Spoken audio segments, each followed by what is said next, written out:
from? I'm from Homestead, Florida. And what's Homestead like?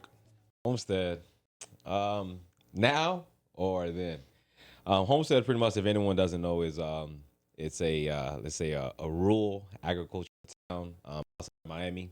So about 30, 45 minutes from Miami, right above the Keys, Key Largo, Key West. So growing up there, that's actually I was born in Miami, Jackson Memorial, but grew up in Homestead. But growing up there is really like agricultural town. A lot of fields, a lot of crops. Now with everything in the world is, so much building that's going on there. But so it used to be what the name said, a homestead, kind of like a little nook, a little small town. Everyone knows everyone, but now it's just like everything else, becoming a metropolitan area, which is good to a certain extent. But I miss the small town feel. Sure. I remember being from Northwest. Like, there was always, I won't say beef, it was a little bit of rivalry. The guys from the South Side, like, with 𝗀𝗏𝗏 and Hialeah. And then you get further down, you got like Cutler Ridge, Naranja, and all these other places. Like, oh, that's not Miami. But it's definitely Miami, brothers. We go over there, we want to be well received. Where's your family from? My family's actually from Haiti. So I'm actually first generation Haitian American, but both my parents are born in Haiti. They were born in 𝗀𝗶𝗱𝗏 or 𝗀𝗏𝗏, which is Haiti, but it's actually an island off of Haiti. So my dad's from 𝗃𝗲𝗏 or 𝗃𝗶𝗱𝗏𝗃, and my mother's from same thing, 𝗃𝗶𝗱𝗃. So my dad's actually from 𝗃𝗏, and then once his father passed away, and my from 𝗃𝗶𝗱𝗏. So it's much like Homestead, Florida City. It's just like the same place, like Orlando, Ocoee, or something like that, where it's like the same city but small municipalities. So I've always found it really interesting how Haitian Creole still preserves so much Africanness at the moment of accent and whatnot. Like, we have some people actually near the 𝗿𝗲𝗏𝗏 that we fraternize with that are of Haitian descent, great people. And you hear them speaking Creole to each other. Like, sometimes I have to take a double take. Like, it sounds like Yoruba. It sounds like a conversation that could be happening in Benin. I don't know, but it's just incredible how we've been able to preserve so much ethnicness in the moment of communication. Really motivated your parents to come over from Haiti. I think with everyone, my parents actually came in the 80s, as we were in the late 70s, early 80s. It was pretty much the migration period. So my parents, they come from it's called 𝗀𝗏𝗿𝗏𝗏, which means the outside, the outskirts. Yeah. So they my father's side is like fishermen. My mother's side is more agriculturalists. So they pretty much, Haiti is a third world country, as we know. So it's just more to make a better life for themselves. Everyone was migrating or immigrating at the time. So they, I'm not going to say hopped on the bandwagon, but pretty much wanted to make a better life for themselves, and then specifically for us. Again, my parents came in 1981, and my eldest sister was born in 82. So my mother has 8 children, my father has 7 children, and all the children were born here in the U.S. Wow, so definitely a calculated move, thinking about you guys. Spiritually, what was your upbringing like? Like, what was the spirituality that was seen in your home? It's kind of funny to say that because for the most part, we grew up Catholic, so Catholic or Roman Catholic. But with all Haitians, everyone knows that to a certain extent, it was, if you want to say shunned or kind of not talked about, but it was very prevalent that like voodoo or voodoo is all Haitians, we have that in us where it's practiced in Haiti, but because of the association in Haiti and or here in the U.S., kind of shunned upon. But for the most part, we all grew up Catholic. Yeah, publicly. It's the same thing, like, with the Cuban demographic as well. We're Catholic during the day, and in the evening, we're hollering in another language, and probably a goat's going down a dark road, right? What were some of the experiences that you saw as a young man as far as voodoo? Some of the things you can recollect or experiences that you had, whether it be within your home or maybe a friend's home, or because just like Cuban people, Haitian people, a very tight knit community.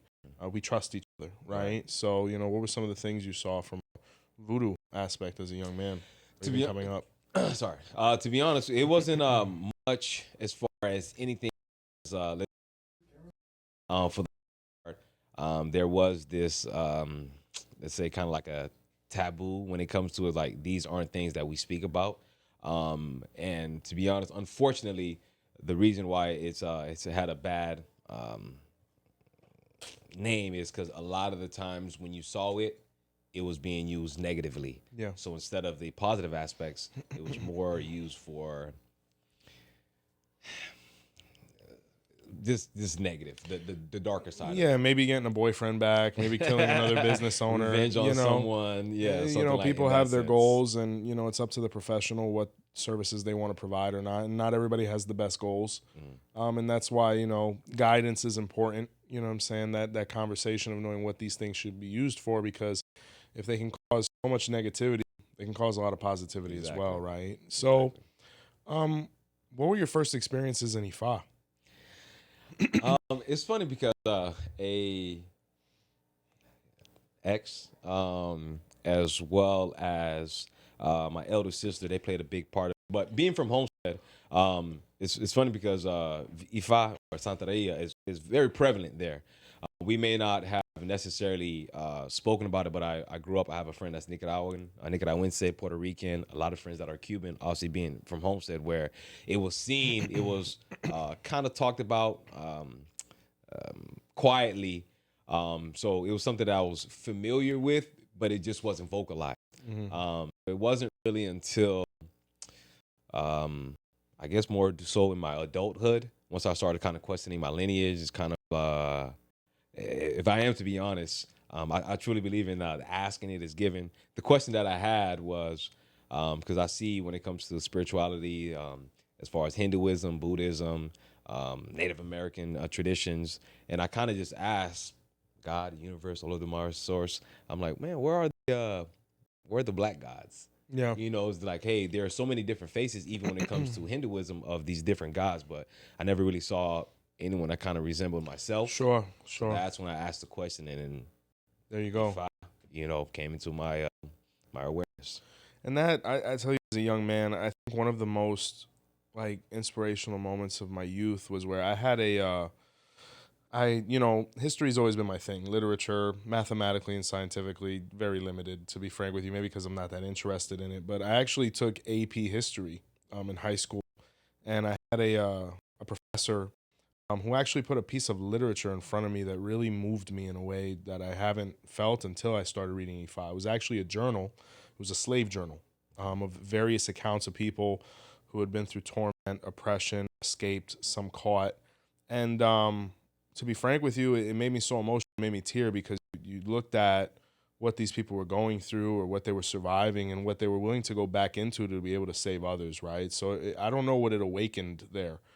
But, you know, I always remember, and this always bothered me, especially in middle school, you know, the only time we're really talking about Black history is in a moment that isn't convenient or isn't glorifying Black history, right? When we're looking at slavery, or, you know, hey, Dr. Martin Luther King was a great man, but look how he ended. And even as I looked, I said, you know, why isn't this demographic glorified, especially with people like Marcus Garvey, Martin. And then to know that there is Africa, to know that there is culture, to know people like Mansa Musa existed for the Mali, or that 𝗏𝗏𝗏𝗏 existed for the Yoruba, and all of these amazing men and women. You know, you look at even things like, you know, the recent movie where the women are warriors from Benin. Forgive me, the name escapes. Exactly. The Queen. Correct. Queen. Yeah, exactly. Yeah. And you look at all these amazing expressions of just humanity. And it always really hurt and bothered me that it wasn't being portrayed to, especially people of a darker skin tone. You know, that it's very important to see people that look like you, especially as a young human being, you know, succeeding. And, you know, as minorities, we don't always get that. It's always, you know, sometimes them being shown in a compromising position, you know, so I get it. So at what point, after realizing Ifa exists, you know, being around certain types of people, do you come to the conclusion, hey, I want to move forward with initiation? You know, what was that moment? I guess I could say we're just kind of doing some study. I was kind of going back and forth as far as once I got out in the military. I went from North Carolina to Hawaii to California, back to Florida, back to California. Um, and just kind of doing study on my own. And just at some point in time, to be honest, it was more so the destiny aspect. Because for so long, I know I had this inclination in me that I'm like, all right, I'm here for a reason. Kind of like, all right, there's something that this one has come here to experience, to express, to be of service, something in that nature. Um, and at some point in time, I was like, all right, hey, I know that getting 𝗃𝗃𝗃𝗃 or my 𝗃𝗃𝗃𝗃, I was like, all right, this will reveal your destiny to you. So this is something that I definitely wanted to kind of, I had the inclination that I'm here to, I don't want to say something great. We're all greatness in itself. Sure. But this one, I don't want to know what that was. So I did in 2019, or 2021, is when I was initiated into Ifa in New York, in the Bronx, with I'm not sure, 𝗃𝗶𝗃𝗃𝗃. Yeah. Respect. Yeah. So, and that was interesting to say the least. And you had some great information revealed there as well. What did you know or have this feeling that you were a son of Shango after learning about that archetype, or what did you feel once it was revealed? To be honest, it was kind of a back and forth. Part of it was I either thought is either Shango or 𝗃𝗶𝗃𝗃. Nice. Reason being is because Shango, I was in the military. I did 9 years, 4 months. We're around 9.5 years. Thank you. In the Marine Corps. So that warrior aspect, as well as being from Homestead. Some people don't know this, that growing up, we fought a lot. There was nothing else to do. Really not much else to do. It's funny though, because when I mention this to people at times, where like, hey, there was this big Haitian and African American battle going on. Most people wouldn't imagine that. Ironically, it's so funny because I mention it to so many people, and they're like, "You guys are all black," or "You this," and I'm like, "Hey, man, we, whether it's because we're immigrants and just different experiences in life." So definitely. Growing up, and then of course joining the military. So part of me was like, okay, I know that the warrior aspect is within me, but I also know that I was always one who sought peace, and of course, so 𝗃𝗏𝗃 being the chief or king of the white cloth, and just the coolness and the peace, and just so that aspect of me was like, hey, I know this is also a side of me, so I didn't know which the duality. Yeah. No, but definitely, I mean, you look at the sons of Shango, and there has to be that duality, because when you have so much power, when you have so much talent, where do you find the self-control? Where do you find the orientation? And that's why 𝗃𝗏𝗃𝗃 gave him the white bead in various signs. Some say 𝘀𝗏𝗃𝗃, some say 𝗃𝗏𝗃𝗃, but it was so that Shango could receive that inheritance from his father, that calm, to be able to be in a place where you can make decisions without emotion, without fury. How has your experience been with him? From the revelation till now, finding yourself within that energy, being that, there is that complexity where you have this potential, but at the same time, you're always trying to find ways to mitigate it so that it works productively. To be honest, I'm still in the place of, I guess, finding that balance, just because it's a lot when it comes to the energy as a whole. Just because I know that I do have this, I don't want to call it anger, but let's say fury within me. But at the same time, anyone that knows me knows that I am always seeking to the peace aspect of things. Just kind of, if it doesn't have to escalate, then bring it out. So pretty much, feel that is something that I'm still in the midst of. I don't want to say figuring out, but finding. Well, we're always in that process, whether we're 𝗃𝗃𝗃𝗃, whether we've become babalawo or not. Like there's always something to learn about ourselves, and that's a lifetime experience, But Shango is a fabulous energy. you know. And I've noticed with his children, the finding process does take time because, like I said, so much talent, so much potential, so much, you know, ambition. It's easy to get lost in that as far as finding out what am I going to do for this next influential chapter in my life. Because that was actually a really scary thing for him, where you go from a gentleman that was basically, you know, from the age of birth to about 10, he was spoiled rotten, right? He was the soon-to-be king. And then from 10 to 20, he got into a bunch of trouble, right? You know, and then from 20 to 30, oh my God, I'm king now. Then 30 to 40, I've been king for a while, but now I'm still king, but now I got to fix what I've done up until this point. So, and then ultimately 50 and beyond, he became the elegant manifestation that he is ultimately remembered as, you know? Now, one thing I really want to delve in with you is the military. What really motivated you towards serving this country?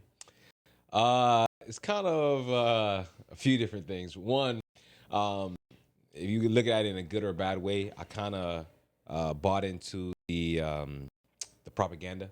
Sure. Obviously, you know, we all are familiar with 9/11, so pretty Yeah. much everything that was being told was, hey, these people came here, attacked our country, so we got to go defend ourselves. How old were you when you got it? I joined literally a week after I turned 19. Wow. So my birthday is 3 October, and I joined 10 October 2006. So literally 1 week. Also, I had a few friends and family members who joined the military. Some joined the Army, some joined the Marine Corps, and I don't want to sound but part of it was like, hey, I know that if I'm gonna do something, let's be the best of the best. Everybody Sure. sees the commercials, Yeah. as well as Marine Corps has a pretty sexy uniform. Yeah, right. Something about So, pretty much that, as well as I was a real smart kid in school, but I also knew that I was smart enough to know how much I had to do to get by. Sure. So, upon getting out of school, I didn't really know what I wanted to do. Yeah. So I didn't really see myself going to college to a certain extent, and I had a cousin join the Marine Corps, a family friend, and then my childhood friend who I know ever since fourth grade. And it was funny because I've known he's Puerto Rican guy, and again, we did everything together. But when he came back from boot camp, because he was on boot leave, he just had this energy about him, like some type of, you know, just this poise and just this. And I was like, I want that. Yeah. I don't know what it was, and I know this guy ever since we were in fourth grade. But whatever that stoicness that he had, I was like, I want that. And literally, I think that was September, so the end of August. So I talked to the recruiter. I depped in September. In October, I was gone. So it's really to, one, get out of Homestead because I didn't really know if I wanted to go to college, as well as having friends and family who were in the military. I feel like, all right, hey, this is, as well as all the other benefits that come with it, seeing the world, you know, educational benefits and the whole nine. In that regard, it is a great option because you look at places like where we're from in Miami. It gets to a point, especially after high school, is like, what are we going to do? Yeah. You know, because the same way we have friends that went into the military and did something productive, you also have people who had too much free time on their hands and did something completely left, right? And you see where that ends up. So in that aspect, super positive. So what are the first steps there? Like once you sign up and you say you're gone or you're shipped out, where are you going? So you go to boot camp. So there's two different boot camps. There's a West Coast and the East Coast. Obviously, we're from the East Coast, so it's Parris Island, South Carolina. Oh, wow. On the West Coast is San Diego, MCRD, San Diego. So I went to Parris Island. So it's 3 months, 13 weeks of boot camp. And then after that, then if you're a non-combat MOS, which is military occupational specialty, you'll go to MCT, which is Marine Combat Training. And if you're combat MOS, you go to SOI, which is School of Infantry. So non-combat. So after school, I went to MCT. MCT at the time was about 2 or 3 weeks. And then I came home for a break, and then you go to school. So my school was at Camp Johnson, North Carolina, right outside of Camp Lejeune. So my school was about, at the time, I would say 6-7 weeks. And after that, came home for like boot leave, and then I went to, we call it the fleet. So our first duty station, which mine was Marine Corps Air Station Miramar in San Diego, California. So you're 19 years old. You're, what's that first day of boot camp like? Like you're green. You're getting there. What was that experience?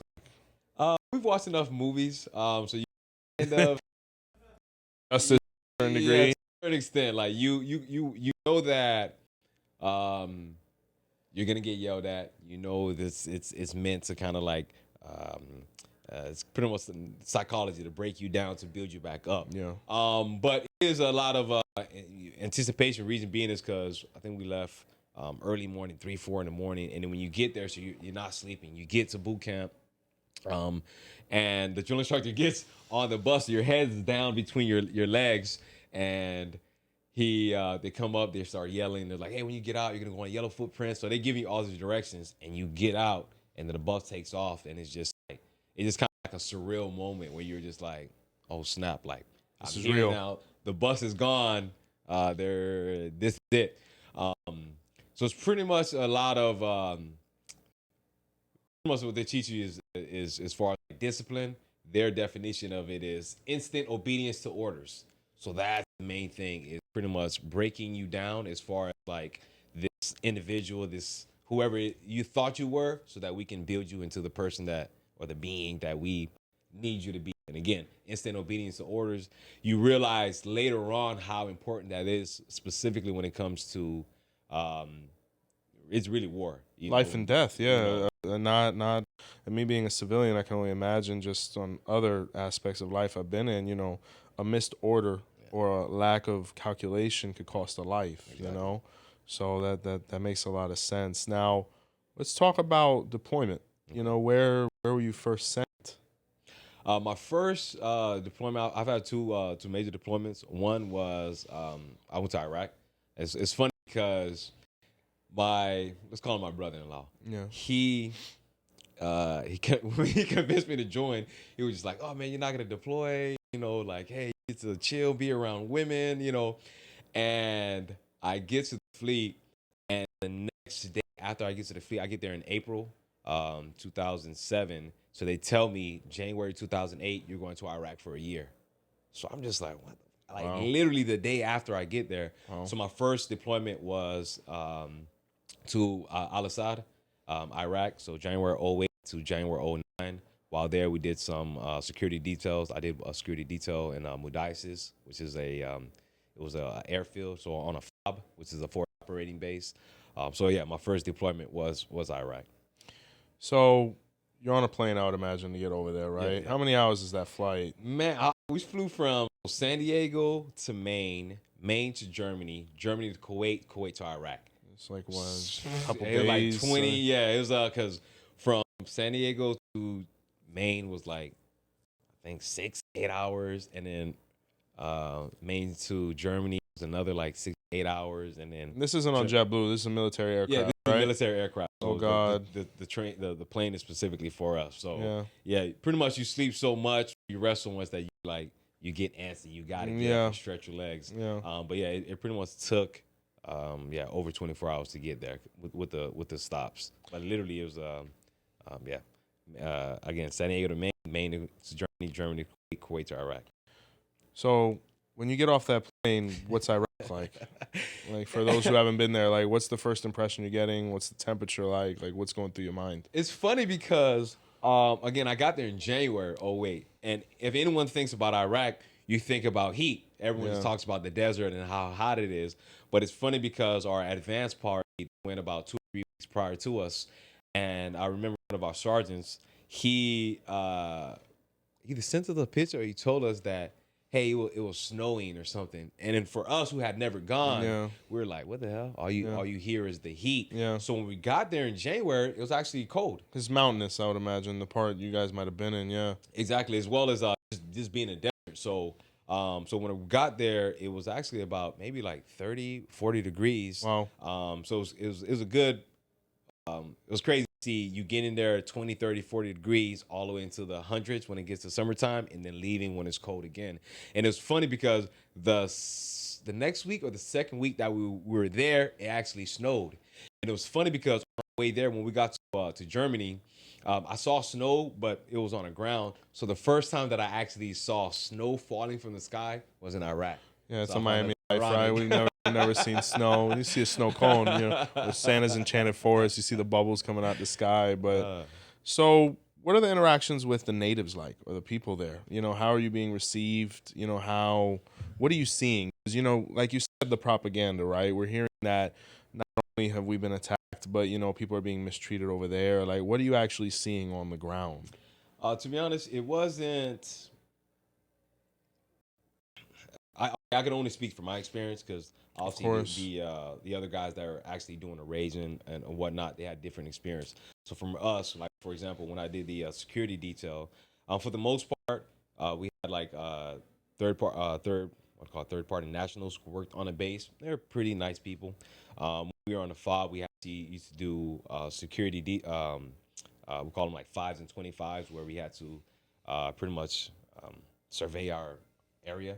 This is around the base, so wherever you guys correct, are. Okay. around the FOB. So you're securing that. Okay. Right. So our interactions with the people, they were actually not what you expected. From the propaganda, you expected like, all right, everyone's trying to hostility, or everybody's trying to kill us. But then you would see like the little kids, they're out there playing soccer, like with no shoes on, and just kind of like mothers watching their kids. And anytime we would come up, they would always just like, you know, we used to give them like water and like some stuff from our MREs, but they always kind of came up to us in a joyous sense. But it definitely wasn't the everyone's trying to murder you thing. You kind of saw that like, hey, that might have been true with these, you know, if you want to call them insurgents or if you want to call them radicals. But generally, it was just like you saw that like, hey, these are people just like you. Just trying to live. Honestly, you know. What's some of the most hectic stuff you saw over there? We all are hesitant to speak about some of the stuff that we've seen, but for the most part, during the security detail in certain parts, it's just as far as just really us being fired upon. We had things called an IDF, so it's indirect fire. So where you're on the base on a FOB and they're actually using mortars to, you know, throw or to lob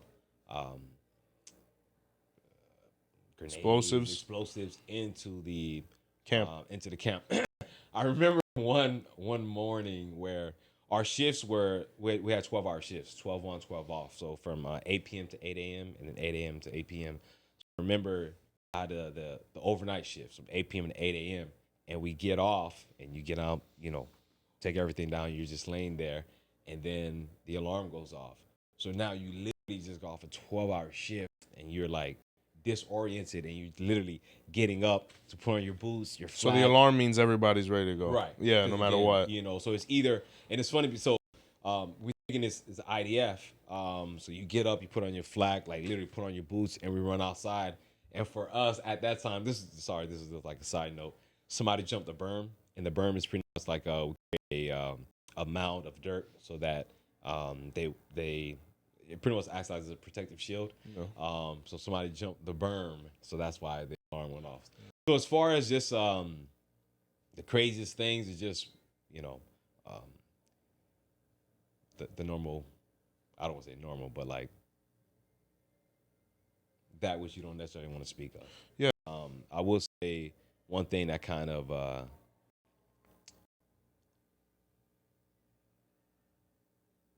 was deep. Is more so the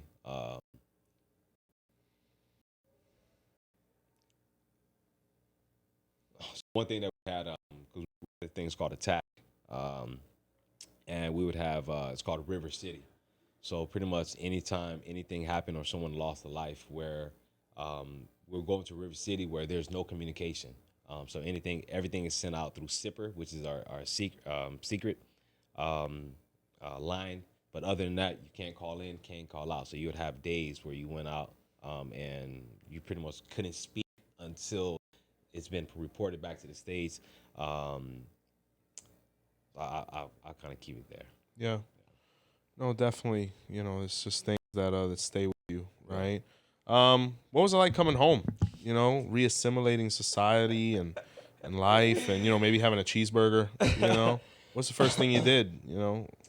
It's funny because don't think I'm a creep, man. I remember coming back and going to Target and I was in the either in line or in an aisle, and there's a woman in front of me, and she smells so good. So I was literally like, not trying to be a creep by any means, but like, no, I mean you've been deprived. You know, it's a hard life. It's a year in the desert, in the winter, in the mountains with all your brothers, and you know. So it's just funny, man, because I literally was like smelling women, where it's just like, man, this is how like this is life. Yeah, like just the smelling that. But honestly, the first thing I remember as we were landing. My unit, there's a few of us, and it was from the Katt Williams special. Nice. So immediately, once the plane landed, we're like, tonight we're getting fucked up, you know. So I found that to be very funny. But yes, upon getting back, everyone just wanted to kind of like just obviously kind of have some drinks, kind of unwind. Like yeah, a lot of people, of course, who had families. I was single at the time, no kids, not married or anything. So it was just us who lived in the barracks. And some of the people who had families invited us over for a family meal. But beautiful. Just happy to be back. I tell you, it might not be the best comparison, but I do notice some common points there. It reminds me of conversations I've had with brothers who are getting out of prison. Okay. You know, the first time they're around a woman again, the first time they're using a cell phone, the first time they're opening a Facebook account. To be frank with you, for a lot of them, it's traumatic. So, when you look at what you guys go through over there, even though it's with a foreign entity, you look at what brothers are going through inside. It's a microcosm of war. One of the most stressful environments. Especially with the loss of identity. Right. A lot of common themes. I mean, you mentioned in the beginning the propaganda. What do you think the military could improve on, without necessarily critiquing them? But what are some things that you, as somebody who gave a decade of your life to an institution, and are now leading a civilian life, what are some things that you'd like to see as an expat? I think that's a complex question, but all in all, I will say that we all understand that for every nation, we have borders that we have to protect. So we live in a time of war where it's the person with the bigger stick, who Teddy Roosevelt, who pretty much rules or controls things. I do think to a certain extent it is a great institution for just building you up as a person, man or woman. Teaches you self-discipline, mastery, camaraderie, brotherhood, sisterhood. Clearly, there are so many benefits that come from it. So I will say they do help you as far as the transitional period. I think one of the biggest things that I've seen that a lot of people struggle with is PTSD. Yes. So post-traumatic stress disorder for those. Yeah. Oh no, thank you. Yeah. So a lot of people who have, and it's not just PTSD specifically from war, but it's from just everything that you've witnessed and everything that, as far as like being away from family. So many people have PTSD that are civilians. So this is not just a military thing. Sure. But just aspect that back in society. One of the biggest things is just the vernacular that we use. Obviously, we speak a certain way. The demeanor, the way we carry ourselves, always kind of like having to know what an exit is and not wanting people to sit behind you. So some of those aspects, as far as just the integration of becoming a civilian again, I think that they do a good job. We do have our benefits, and as far as the VA health benefits, but I will say maybe the transition, specifically when it comes to brotherhood. So I'll say for me, for example, I still kept a close relationship with my family, but the military, those became my brothers. Because again, 19 years old, that's who I spend all my time with. So now leaving that atmosphere where it's like, no matter where it is that I go, because I was stationed in San Diego, I was stationed in Japan, I was stationed in North Carolina, I always had brothers with me. So now the military guys became really a family. So upon getting out, now my friends are still friends. We grew up together. I still love them, but you kind of feel a little lost because you detached. Exactly, detached, as well as the identity, especially with the Marine Corps, because they teach you once a Marine, always a Marine. Yeah, you know what I mean. So they that becomes your identity. So now when you leave that, you no longer have that identity. You kind of do go through a let's say like a dark night of the soul, as you're trying to remember, figure out, oh, who am I now? Now that I no longer have this title, or I'm no longer in this capacity as a military service member, who am I? What do I do? What is my life worth? And then now trying to find a certain something to fill that cup, as well as finding a way to be of service, because we're like service is embedded into what we're here to do. It's incredible. Thank you once again before we move on to the next thing, brother. Like, you've experienced a lot of different spiritual processes. Which ones do you want to touch on? Because, you are an indecipherable man. You really are. We go from such, and that's why I really wanted you on here, because you are complex in all the positive ways. We go from the military, humble beginnings, spiritual awakening. What are some of the spiritual process, like awakenings or like paths that you've gone down, and some of the experiences you've had within them? I guess I'll touch on a few things. One, I guess I'll speak about like psychedelics in general. I know that's something that's very popular right now. Yeah. A lot of people are trying to delve because they're seeing the benefits, the opening up. You're seeing Mike Tyson. Mike, we'd love to have you on, by the way. Things like DMT, ayahuasca, Joe Rogan with the shrooms. Come on, Joe. What have you been able to delve into? First, I'll say, prior to getting into, let's say, psychedelics, actually, I'm taking a break right now, but even cannabis. I remember I took it's called Psychedelic Sitter School from a course, school's Center for Medicinal Mindfulness in Boulder, Colorado, where teach you how to guide people through psychedelic experiences. Wow. But even using cannabis, because they teach you, I forgot his name, Daniel, I forgot his last name. He has a book, it's called Psychedelic Cannabis, and he shows you that actually mixing certain strains of cannabis can actually induce or invoke a psychedelic experience. Wow. So I will say cannabis is something that clearly we see that there's so many applications that are being used, especially even oils. Saving lives, yeah. So that's just one thing that I know we're at a weird place right now in society where there are benefits, but it's still considered a Class A drug. New York, just to add, I just got back from New York and I was in Manhattan. First time, I've ever stayed in Times Square. And I had a little bit of a panic attack, to be honest with you, because when I walked outside, I saw these two young guys, and mind you, they had spliffs like this long. Like I haven't seen something like that since the 𝘃𝗶𝗃𝗃 video. And then like 3 steps down are like these 2 cops.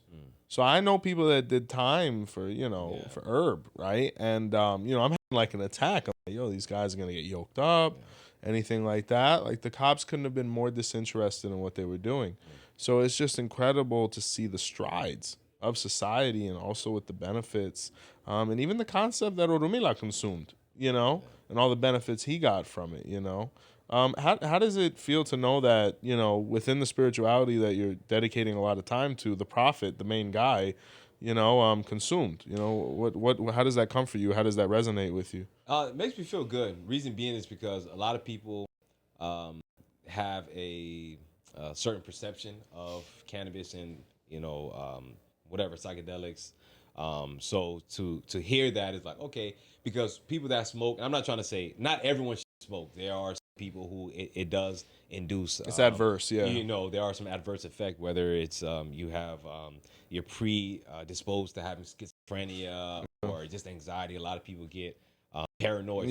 So I'm not condoning it for everyone, but to hear that, because a lot of us who do smoke understand that, like, oh, hey, this it raises your consciousness, and or just an altered state of consciousness. So it gives you the ability to kind of realize that, like, hey, this everyday consciousness that we walk in, this is not the only thing. And so many people say that, like, as far as besides the medical benefits, just being able to connect and communicate, lower your guard, and to me, just the expansion of consciousness as a whole. So to hear that 𝗃𝗏𝗏 smoked, it makes me feel like, okay, cool. For example, even Bob Marley, where in the Rastas, where they've shown like, hey, this is not a quote unquote drug. This is a plant. This is a herb that grows from the earth. Yeah. So why is it banned or It's considered stigmatized. exactly, Yeah. you know? Yeah, no, and the Rasta brothers have really, they've enlightened a lot of people on that. So, and another thing before we delve further into the psychedelics was I was recently watching Joe Rogan's short, and he was saying, because a lot of people are talking about these more intense things like the ayahuasca and whatnot, but he said there might be nothing more intense than certain psychedelic strands of cannabis and being in a water tank. Oh, it's funny because I remember when I was in California, when I was staying in San Diego, I went to because of Joe Rogan, I went to a float tank, and I had this experience. This may be a little woo-woo, where so I had two different experiences. One was without cannabis, and one was with, and then you go into a float tank. You're there. They have a little switch where you can turn on like little starlights, or just have it completely dark. And the beauty in that is while you're immersed in the substance, I think it was mercury or Epsom salt. It pretty much makes you float. So in that experience, you you no longer have a body. So one of the things for us is so much we identify with this body, but if you're in that space where there is no body, I've gone to a few silent meditation retreats, and I meditate myself. So being able to be in that atmosphere where you don't have a body, your mind's running, but at some point in time, it kind of quiets down. So then you have this experience of nothingness, and Wonderful. not in a sense of like, oh my God, but just like no thought, no body, just consciousness or beingness in itself. Wow.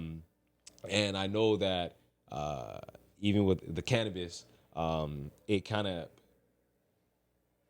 I don't want to say induced it a little more, but having that experience where there is no light, so now you're Facilitated it. exactly.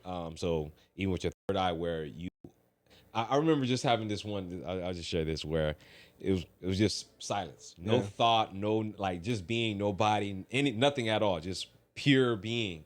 And then I had a thought, and the thought was either I either said, "What if?" or I was like, "I wonder." And in that moment, it was like the universe came into existence, because while I was there I was just being. There's no thought, no yesterday, tomorrow, no body, nor anything. But once I had the thought, I wonder, or what if, it let me know that like, oh, this is the power of the mind, where you are God. as it is, and just your thought of something outside of yourself is what creates The Big Bang. It's really incredible. I'm telling you, metaphorically. Yeah, because you have to think the universe was a thought right originally. I'm telling you. And that's just off of cannabis. Good Lord. So what about the other ones that you've delved into? It's funny. I would say when it comes to ayahuasca, again, it's one of those experiences where, again, to each his own. Clearly, there you do a dieta prior to. There's a prep. Yes, there's a preparation as far as pretty much so that the medicine can assimilate more into the body. Anyone that's done ayahuasca, they understand that we have a lot of things within our body that has been compartmentalized and or forgotten. So a lot of the diseases that we have or illnesses are thoughts that we have pretty much put into a box. So it allows you to release a lot of these things. So when it comes to purging, there's so much different purging. So there's throwing up. A lot of people are like, oh, I don't want to throw up, but throwing up and yawning, screaming, crying, coming out the back end, shaking, where you have energy that's trapped in a body that just needs to be released. And so that was a life-altering experience. And again, I would say anyone, make sure you do your research before, don't just take my word. But the one thing I will say, and how it relates to Ifa, is I remember I think it was the first night, I got to a place where I was having this experience where I was having my hands, and my hands were rubbing together like this. And the message was, use your hands to help people heal. I don't understand what that meant. And it took up to 2 years where I'm just like, man, what does this mean? But it wasn't until that I got initiated into Ifa, and then I received my honorably. I realized the importance of the hands, yeah. But even that with the 𝗀𝗃, it wasn't until I was actually, using the 𝗀𝗃 and doing this when I was just like, Wow. This is exactly what ayahuasca was talking about. But it took 2 years for me to get that message. But it was literally the same exact motion with rubbing the king together. So Incredible. it was one of those experiences where we already know you like. It's just, but it took 2 years for me to understand, like, man, what is the message? The alignment here? Exactly. for the subconscious and �穏𝗲 and destiny and all these things to align at that moment where it's like, wow. Yes. You know, and that's why you have to have a lot of patience and a lot of belief in what you're doing, because every experience that you go through, secular, non, is going to lead you towards where you're meant to be, and it's going to teach you something before actually getting there. What about the shrooms? Oh, man. To a certain extent, you could say it's they say as far as like plant spirit or plant spirit and medicine. Each medicine has its own essence or its own spirit. I'll say mushrooms is similar. Anyone that's done mushrooms, the one thing I love about it, or a few different things, just that where clearly there are different doses. People speak between like 3.5 grams or above, like a heroic dose, and that is what really induces a mystical experience. Clearly, we know there are so many studies that are being done as far as like micro dosing. But mushrooms was, I don't want to say similar to ayahuasca, but this it's the same to a certain extent. I don't. It's only one consciousness, but the same experience. It's just at the end of the day, it's just the biggest thing I got from it was realizing that you're not the body, you know, that you're not the mind. Where you get into a place where you understand that you are consciousness, or you are a soul or a spirit having a human experience. That this experience is here to teach you love and compassion and self-mastery and just all of these different aspects of the creator. And one of the big things I got was, I guess I'll say this, was just specifically being in the experience and being the witness and realizing it was an Third person. Exactly. I was aware that my consciousness is here, or consciousness is here. So let's just say I am here, but then also I am there, but then also being a consciousness here, and then realizing that, oh, hey, it is ultimately one consciousness, but expressing itself here and expressing itself there, and whatever the plant, the ant, whatever the case may be, but understanding that we're all one. We're all extensions of each other. Exactly. We're within, without, and around. Exactly. And I know that sounds like all woo-woo or like hippie, like, oh, we're all one, but clearly really realizing that, like, hey, the same energy, the same essence, the same presence that's here, it's over there as well. And for me, it was, to me, that ties in directly with like yoga, because one of the things where when you bow and you say namaste, it's recognizing like the light within me, the sun, the Christ within me recognizes, honors, and loves the same light that is within you. So understanding that there is a difference expression, but it is the same light. So the mushroom experience helped me to realize the essence of something like namaste, you know. And again, this is something that is experiential, so it's not just words. And that's really the concept of �穏𝗲. Because when you look at �穏𝗲 within Ifa, third eye, consciousness, higher being, etc., the divine aspect of who we are, it is communal to a certain degree, because even within this conversation, mine is facing towards yours, belly buttons, toes, you know what I'm saying? And then we have this other thing called �穏𝗲𝗿, which is the �穏𝗲 that is outside, right? Which is represented by the icon, but most people focus on the icon, when in reality it's speaking about this experience of recognition between two sentient beings. Like you said, whether it's a blade of grass, an ant, or ourselves. What was yoga like for you, you know, getting into it, you know? It's funny because with yoga, I started to get, because I've had shoulder surgery on my left shoulder. I had a bilateral labrum tear and a slap tear on my right shoulder and a torn bicep tendon. None sound fun. Even I had like a few different, I have flat feet, so plantar fasciitis, so it's just a few different things within the body. So I realized like, hey, this body may not last. Yeah, we're not the bionic man. You know what I'm saying? Yeah. So I told myself like, all right, hey, I have to find a way to quote unquote elevate my consciousness or to create some separation with the body. So that's kind of how I got into yoga. It's funny because I didn't start yoga until 2017 when I moved back from California. But anyone and everyone knows yoga is really big out there. But at the time, I felt a little too masculine to do yoga. To do the crouching dog. You know, like gotta do the crouching or, dog, yo. Happy baby.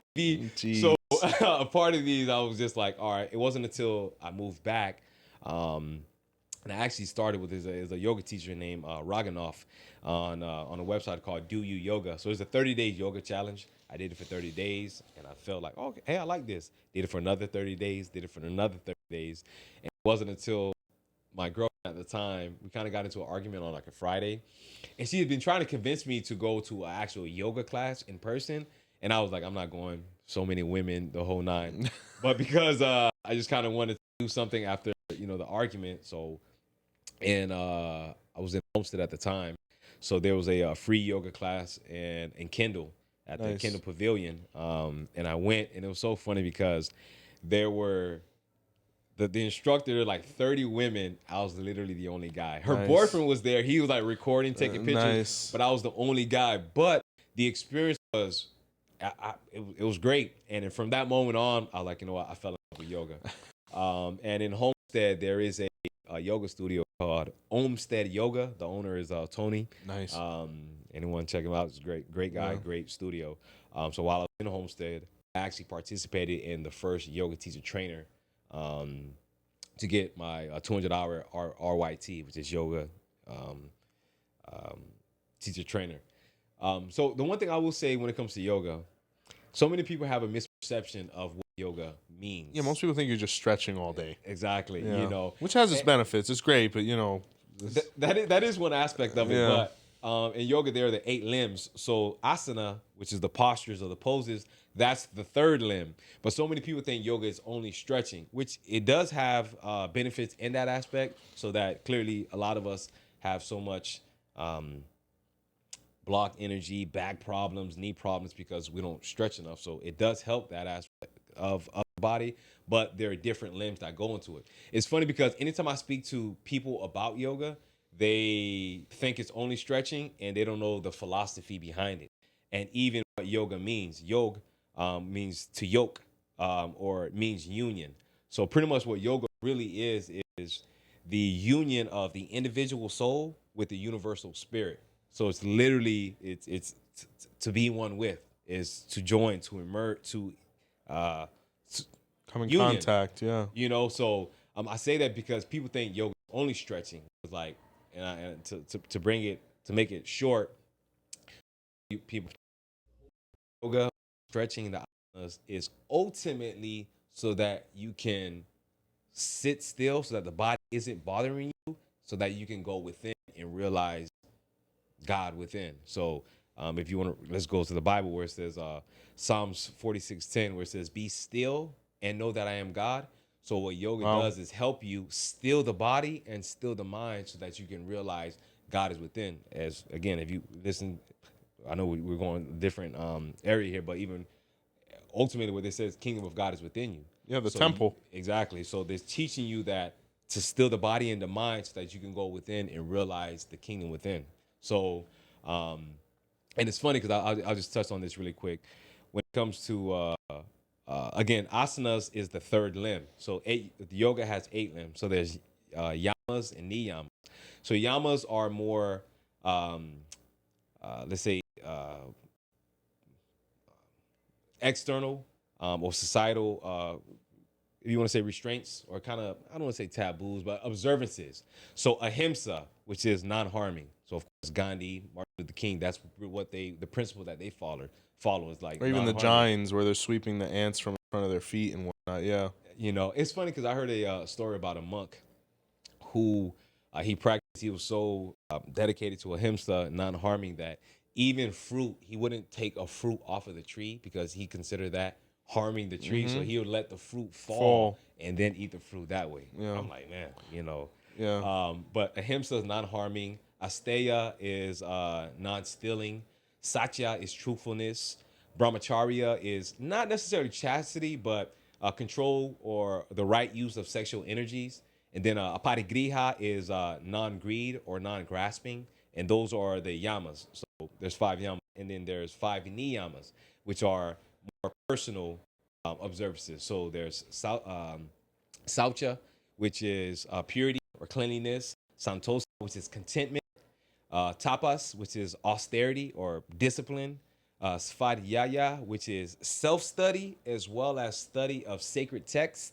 And then there's Isvara Pranihara, which is devotion or surrender to a higher power. Wow. So if you can look at it in that way, you can look at it as like these are the 10 commandments, if you want to say that. Let's just say that. But these are the external and internal observances that you, let's say, master or you observe prior to even getting to the asanas, which is the third. The poses, yeah. Exactly. And then after that, the fourth is pranayama, which is breath control. Then there's pratyahara, which is withdrawal of the senses, so turning inwards. Then there's dharana, which is concentration. Then there's dhyana, which is meditation. That's really meditation and or contemplation. And then there's samadhi, which is absorption into the all, into God, into source. So those are the 8 limbs of yoga. So I say this for a reason, is because so many people, when I mention any of these aspects of yoga, everyone's like, I thought yoga was just stretching. I'm kind of blown away right now because what I'm seeing is I'm seeing that preparation stage, like with the yamas and niyamas. Then that's just to be able to get into the pose of these sacred stances, right? That are making us realize how divine we are. Right. And what's really interesting is the incorporation of the animals, kind of like with Ifa, where the original priests of Ifa or the original, archetypes were animals, right? And then just seeing more negation toward reality, but in a constructive sense, like controlling the senses, focusing more on us. And then the last stage is bringing all that within. That's crazy. Right. Have you met anybody who's gone through the 8th stage? I haven't. I guess I was initiated into a kriya, Shambhavi Mahamudra kriya from Sadhguru and Isha. So it's Sadhguru, the guy who's on YouTube. Yes. Let's talk about him.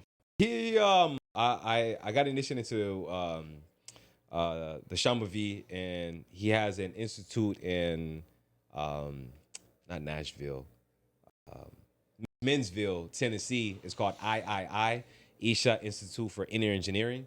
And all I can say is it's just a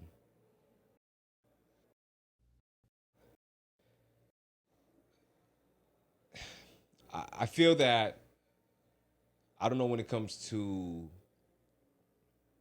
I'll say this. Alan Cohen, he has a quote that says, "Great masters neither want nor need your worship.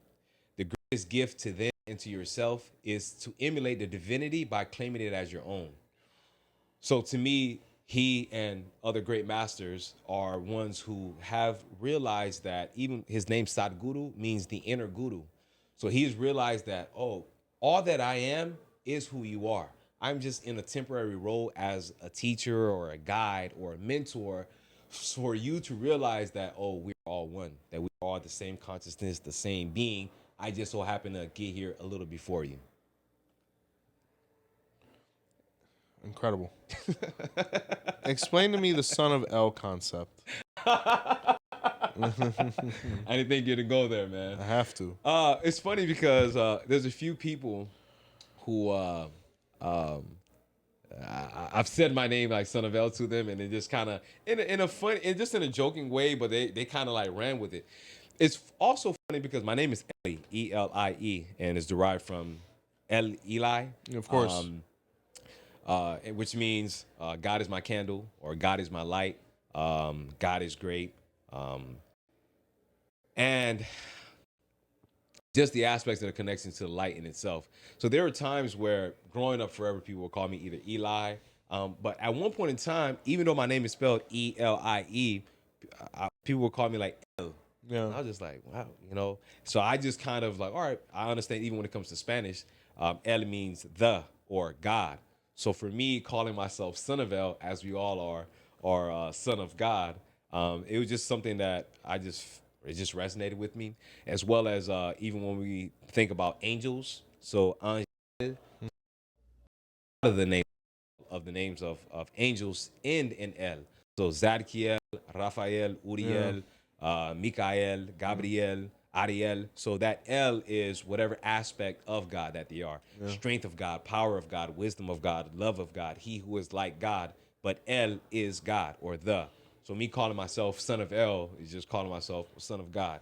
And understanding that and just embodying it, recognizing like, hey, clearly every one of us is the one begotten son.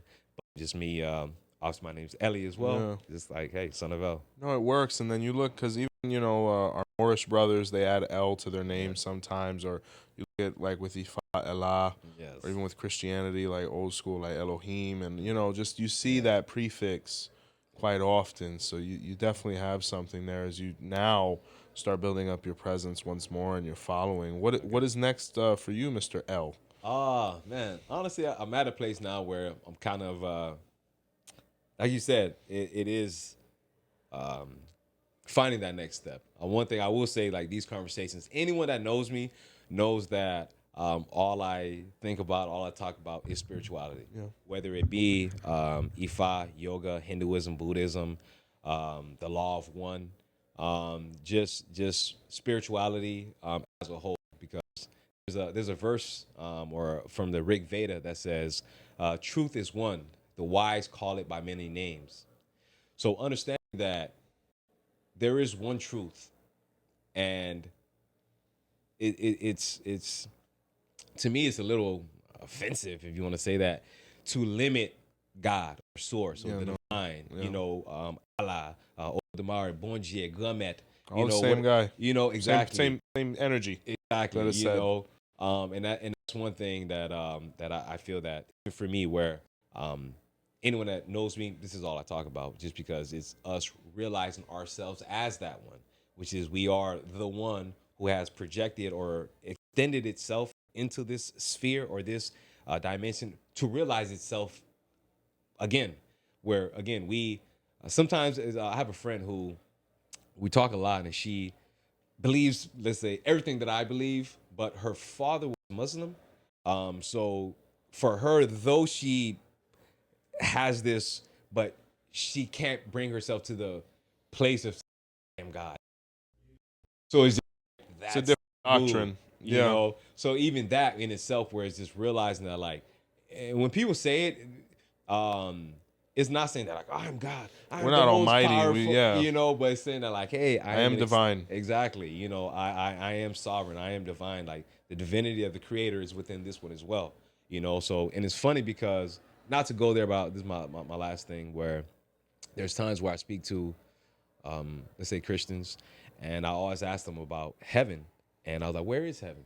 Just kind of like, sometimes it's being a little bit of an asshole. Yeah. Sometimes it's just kind of to see where they are Yeah. in their understanding of it. So people always think like heaven is out there or not.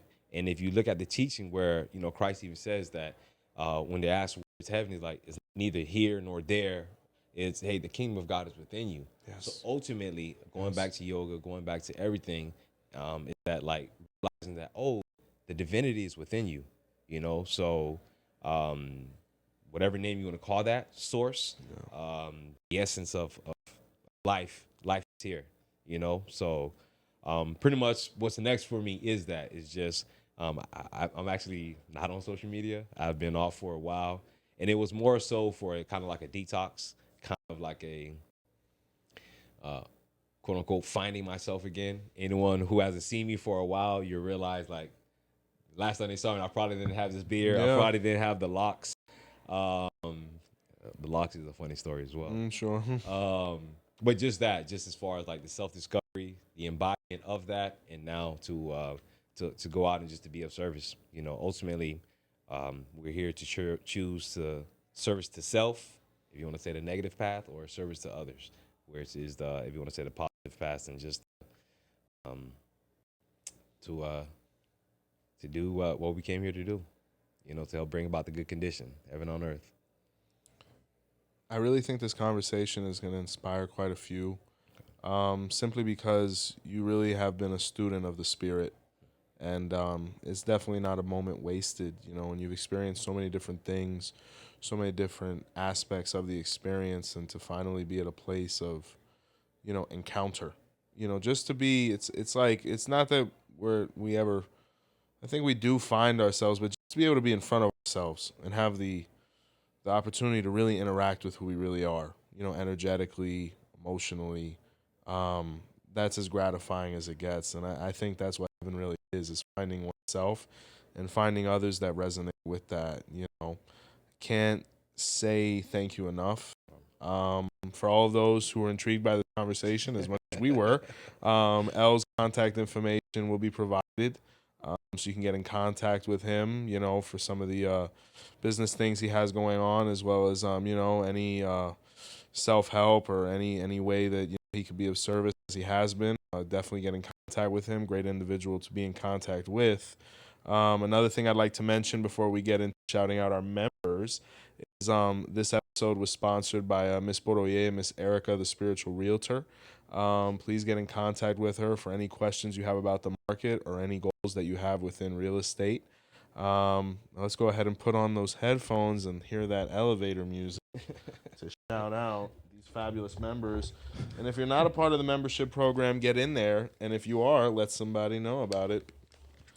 Oh, Phil, these headphones this time. Good Lord. Uh-oh. Well, this is going to be short because Erica didn't send it to me. Well, shout out to all the members. So shout out. Let's do this anyway. Absolutely. Wrong one. Got too many back there. Hold on. Look at you up here. All right, so let's go with this one. There we go. Nice. All right, guys. So if you are not a member of the Owl Roots podcast team, we have 3 separate tiers for you, all with different content that's available for each individual who joins those different tiers. And we've been doing this, since March, maybe? Something to that effect, yeah. Yeah, since March, and it's been very successful. I mean, we have a VIP level. We have private chats, private live shows that you go pretty deep in. And I've been cutting some of those clips to give you guys a taste. A lot of shorts have come from there, and apart from that, you know, a lot of exclusive material in there to learn about Ifa or have more access to us. Definitely a lot of value that we're providing, and, you know, most importantly, being able to interact with our favorite people, which is you guys. Yes. So don't have a list this week. Well, shout out to everybody, Shout out to and everyone. until next time, member or not, see the light.